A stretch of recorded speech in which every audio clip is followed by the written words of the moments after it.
Hi, this is Steve here. Uh, Today we're going to talk about the law of assumption. Yeah, I know a lot of you have probably heard the law of attraction. The book and the movie The Secret, back in I think 2005 or 2006 when it came out. The big thing there, and that was the law of attraction, and the concept is that we attract what we put out. Basically, is what the concept is there. So, but there's another law, and Neville Goddard talks about this in a lot of his talks and teaches, is what we call the law of assumption. And that means that we assume what we assume in our imagination. It's a little bit more powerful than the law of attraction. So, what we assume in our imagination can become a reality. So, when you picture thoughts in your mind, and assume the state of already having it. So it could be something very simple. I mean, and it works in both ways. It works in a positive way and in a negative way. So a lot of times it'll work in the negative way unless you realize you're doing this and you actually do it, because probably most of us do this without being aware of it. So I'll give you an example. You might have a conversation in your mind. Let's say your boss, and you argue all the time, and so you rehearse or you assume a posture, a mindset of argument in your mind, and you repeat that over and over in your thinking, and you assume that there's going to be an argument. And it's amazing when this law of assumption is sort of like it's related to the law of attraction, but it definitely you will end up, as you probably, when you think about this, you'll realize that you will end up having that argument with your boss, because that's where you set your mind at, and you're assuming that's what's going to happen. And the neat thing about this is that you can choose where you go with this, or what you assume. So you can assume you can just change that conversation to, instead of arguing, that you can just assume that he's going to congratulate you. And I know a lot of this has to do with attitude.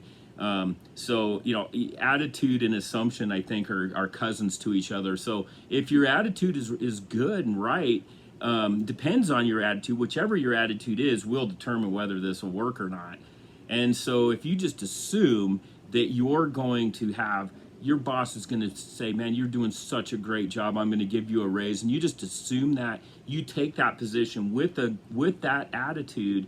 And I could almost guarantee you, as a boss, that someone comes in with that sort of mindset and attitude, I'm going to be congratulating them. If they've already rehearsed this in their mind, it's amazing the power of a made up mind, or just the power of a made up mind, or I would say the power of controlling the mind, or using your mind. For example, just getting a hold of this concept that you come to me with that mindset as a boss, I'm going to congratulate you, probably give you a raise.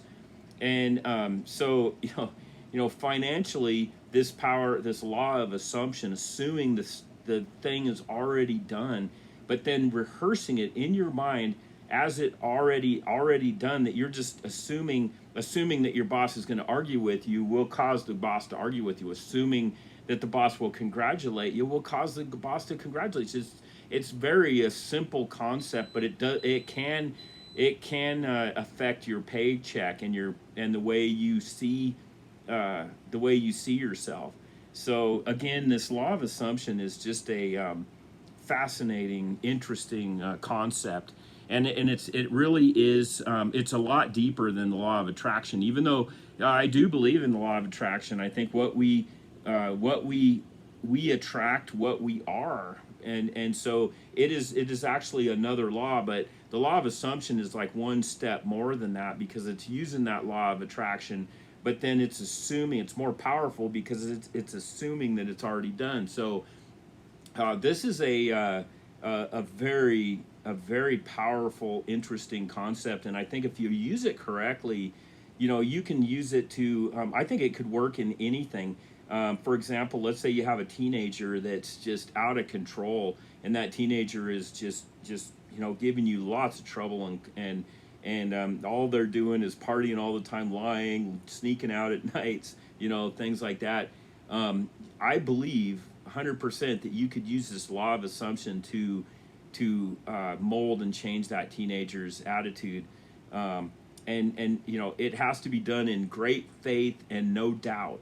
There has to be no doubt at all and great faith. Obviously, you know what I'm talking about if you have one of these teenagers. And so assume that teenager is being a productive member of society, is just everything that you dream that teenager would be, and assume that, imagine it, and then just walk it out. Just go for it, and I think you'll see that this can work. Again, you have to have no doubt, and it has to be in 100% complete faith that this will work.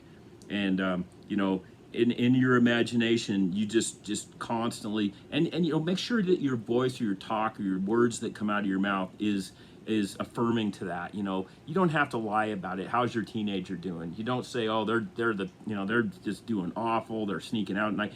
Just say, they're not on the right path right now, but they're heading toward the right path.